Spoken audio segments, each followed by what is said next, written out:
नमस्कार, मी Deepali. बालविश्व Marathi baby world मध्ये सर्वांचं मनापासून स्वागत. उन्हाळ्यामध्ये लहान बाळांना किंवा लहान मुलांना हायड्रेटेड ठेवणं किंवा त्यांच्या शरीराची उष्णता ही कमी करणं, नियंत्रित करणं हे खूप जास्त गरजेचं असतं. बऱ्याचदा तुमच्या मला कमेंट्स येतात की उन्हाळ्यामध्ये बाळाला कोणकोणते पदार्थ खायला द्यायला हवेत की जेणेकरून बाळाला उन्हाचा त्रास होणार नाही, बाळाच्या शरीराची उष्णता वाढणार नाही.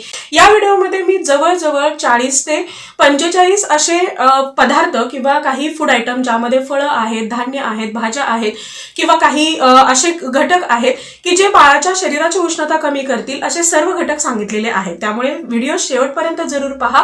व्हिडिओ आवडला तर व्हिडिओला लाईक, शेअर, कमेंट करा. चॅनलला नवीन असेल आतापर्यंत सबस्क्राईब केलं नसेल तर सबस्क्राईब करा आणि शेजारी असणारे जे बेल आयकॉन आहे तेही प्रेस करा जेणेकरून येणाऱ्या नवीन व्हिडिओचा अपडेट तुम्हाला मिळत राहील.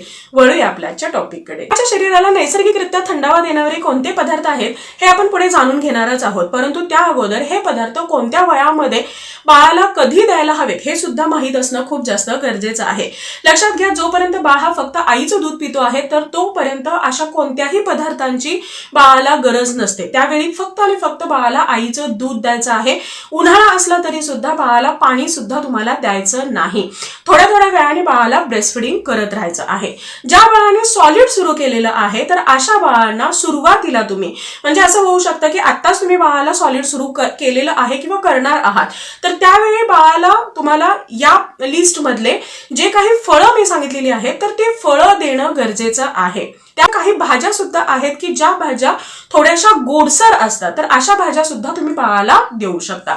या सगळ्या भाज्या किंवा फळांची तुम्हाला जर गरज असेल तर शिजवून प्युरी करायची आहे आणि काही फळं आहेत की जी कच्ची सुद्धा तुम्ही देऊ शकता तर त्या पद्धतीने तुम्हाला हे द्यायचे आहे. इथे मी काही पदार्थांची लिस्ट काढलेली आहे तर त्यानुसार मी तुम्हाला सांगणार आहे जेणेकरून कोणताही पदार्थ मिस होणार नाही किंवा तुम्हाला त्याबद्दल शंका राहणार नाही. लक्षात घ्या, जे मार्केटमध्ये पॅकेटमध्ये कॅनमध्ये जे ज्युसेस मिळतात किंवा जे ड्रिंक्स मिळतात तर ते तुम्हाला बाळाला या उन्हाळ्यामध्ये बिलकुल द्यायचे नाहीत. कारण या ड्रिंक्समुळे शरीराची उष्णता ही जास्त वाढते, मुलामध्ये डिहायड्रेशनचं प्रमाण सुद्धा जास्त वाढतं. त्यामुळे अशी पेय तुम्हाला देणं बाळाला टाळायचं आहे. त्याऐवजी घरामध्ये जे काही फ्रेश बनलेले पेय आहेत, सरबत आहेत, मिल्कशेक्स आहेत, फळांचे ज्युसेस आहेत हे तुम्हाला बाळाला देणं हे प्रिफर करायचं आहे. आता सगळ्यात आधी आपण जाणून घेऊया की कोणकोणती पेय तुम्ही बाळाला देऊ शकता. यामध्ये तुम्ही नारळ पाणी, उसाचा रस देऊ शकता, कैरीचे पन्हे तुम्ही बाळाला देऊ शकता. आंबे आता मार्केटमध्ये खूप जास्त प्रमाणामध्ये आणि खूप चांगल्या क्वालिटीचे येतात तर आंब्याचा जे रस आहे किंवा आमरस ज्याला आपण म्हणतो ते तुम्ही बाळाला देऊ शकता. याचा मिल्कशेक सुद्धा बाळाला देऊ शकता. लक्षात घ्या, आंबा आणि दूध हे जे कॉम्बिनेशन आहे हे लहान मुलांच्या वजन वाढीसाठी किंवा मुलांच्या आरोग्यासाठी अतिशय उत्तम आहे. आयुर्वेदामध्ये सुद्धा हे मान्य केलेलं असं हे कॉम्बिनेशन आहे तर त्यामुळे तुम्ही हे बाळाला जरूर देऊ शकता. या व्यतिरिक्त पाणी तर तुम्हाला भरपूर द्यायचंच आहे पण बऱ्याचदा मुलं हे पाणी व्यवस्थित पित नाहीत तर त्यावेळी तुम्ही त्यामध्ये थोडासा लिंबूचा रस टाकू शकता, पुदिन्याचा रस यामध्ये टाकू शकता. जे संत्री मिळतात तर संत्र्याचा रस थोडासा यामध्ये मिक्स करून एक फ्लेवर्ड वॉटर बनतं तर ते पाणी बाळाला तुम्ही देऊ शकता. या व्यतिरिक्त थोडंसं जिरा पावडर तुम्ही त्यामध्ये टाकली तर ते सुद्धा मुलं हे अगदी आवडीने पितात. तर या पद्धतीचं पाणी तुम्ही बाळाला थोड्या थोड्या वेळाने देऊ शकता. लिंबू सरबत तुम्ही बाळाला देऊ शकता किंवा लिंबू पाणी जे आहे ते बाळाला देऊ शकता. हे उन्हाळ्यामध्ये अगदी बाळासाठी बेस्ट असं इलेक्ट्रोलाइट आहे, बाळासाठी बेस्ट असं एक ड्रिंक आहे. या व्यतिरिक्त कोकम सरबत, अगदी 7 महिन्याच्या बाळापासून ते मोठ्या मुलांपर्यंत कोकम सरबत जर तुम्ही मुलांना देत असाल तर मुलांना उन्हाळ्यामध्ये हीटचा बिलकुल त्रास होणार नाही.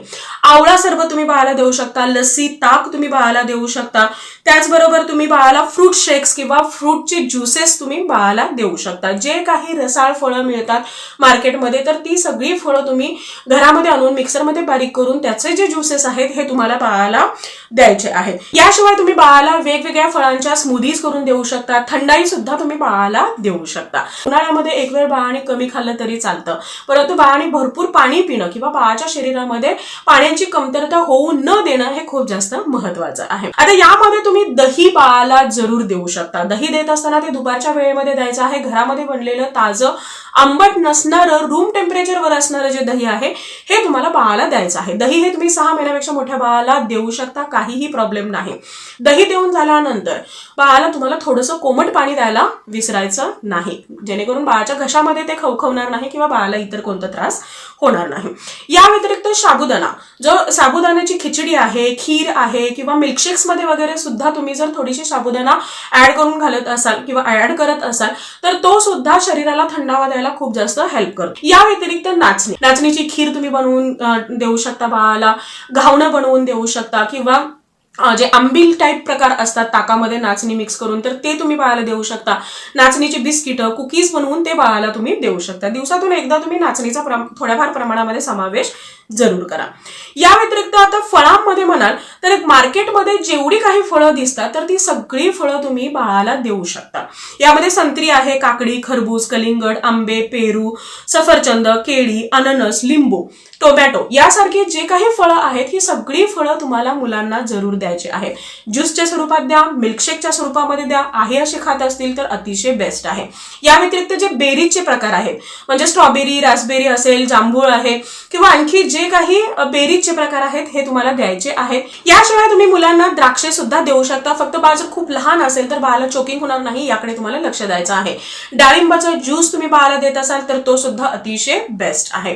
भाज्यामध्ये म्हणाल तर मार्केटमध्ये जेवढ्या काही सीझनल भाज्या येतात तर त्या सगळ्या भाज्या तुम्ही देऊ शकता ज्यामध्ये फळभाज्या आणि पालेभाज्या सुद्धा येतात. यामध्ये तुम्ही टोमॅटो, दुधी भोपळा, दोडका, लाल भोपळा असेल किंवा भोपळ्याचे इतर जे काही प्रकार आहेत ते सगळे, वांगी, शिमला मिरची, मका अशा सगळ्या ज्या भाज्या आहेत ह्या बाळाच्या आहारामध्ये देऊ शकता. अशी कोणतीही भाजी नाही की जी भाजी तुम्ही बाळाला देऊ शकत नाही.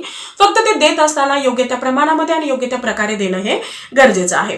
आता धान्यामध्ये म्हणाल तर याआधी जसं मी सांगितलं की तुम्ही नाचणी बाळाला देऊ शकता. या व्यतिरिक्त ओट्स तुम्ही बाळाला हे जरूर द्या की जे पचायलाही हलके आहेत, पुरेसं पोषण यामध्ये आहे, भरपूर आयरन आहे आणि उन्हाळ्यामध्ये जी बाळाची भूक कमी होते तर ती होऊ नये किंवा बाळाला छान भूक लागावी यासाठी सुद्धा ते खूप जास्त फायदेशीर आहे. तुम्ही ज्वारी बाळाला देऊ शकता. ज्वारीचा डोसा असेल किंवा जी भाकरी आहे ही बाळाला देऊ शकता. मका तुम्ही बाळाला देऊ शकता. मक्याची भाकरी वगैरे किंवा त्याचे आणखी जे कटलेट्स वगैरे आहेत तर ते करून तुम्ही बाळाला देऊ शकता. या दरम्यान तुम्हाला बाळाला बाजरी देणं फक्त अवॉइड करायचं आहे कारण बाजरी ही उष्ण असते जी आपण हिवाळ्यामध्ये खातो. उन्हाळ्यामध्ये तुम्हाला बाळाच्या आहारामध्ये बाजरीचा समावेश करायचा नाही. या व्यतिरिक्त पोहे किंवा रवा हे सुद्धा तुम्हाला पुरेशा प्रमाणामध्ये बाळाच्या आहारामध्ये घ्यायचं आहे. रव्याचा जेव्हा तुम्ही उपमा बनवता किंवा पोहे बनवता तर त्यासोबत थोडंसं दही सुद्धा तुम्हाला द्यायचं आहे. म्हणजे दही पोहे तुम्ही बाळाला दिले किंवा उपमा बनवत असताना त्यामध्ये थोडंसं दही ऍड केलं तर ते पचायलाही हलकं होतं, त्याची टेस्टही वाढते आणि शिवाय बॉडीची हीट ही मेंटेन राहायला मदत होते. या व्यतिरिक्त तुम्ही बाळाला कर्ड राईस देऊ शकता. जे तांदूळ आहेत हे तर तुम्ही देऊ शकता पण ते जर तुम्ही भात जो आहे तो तुम्ही दह्यासोबत मिक्स केला तर त्याची चवही वाढते आणि बाळ हा आवडीने ते खायला सुद्धा मदत होते. या व्यतिरिक्त सब्जा, उन्हाळ्यामधला सगळ्यात बेस्ट पदार्थ कोणता असेल तर ते आहे सब्जा. सब्जा तुम्ही बाळाच्या आहारामध्ये जरूर समाविष्ट करा. तर हे काही पदार्थ होते की जे पदार्थ उन्हाळ्यामध्ये तुम्हाला प्रत्येक लहान मुलांच्या आहारामध्ये समाविष्ट करणं गरजेचं आहे. सो आय होप आजचा हा व्हिडिओ तुम्हाला आवडला असेल आणि हेल्पफुल ठरला असेल. Thank you so much for watching this video. Bye, see you soon with new topic.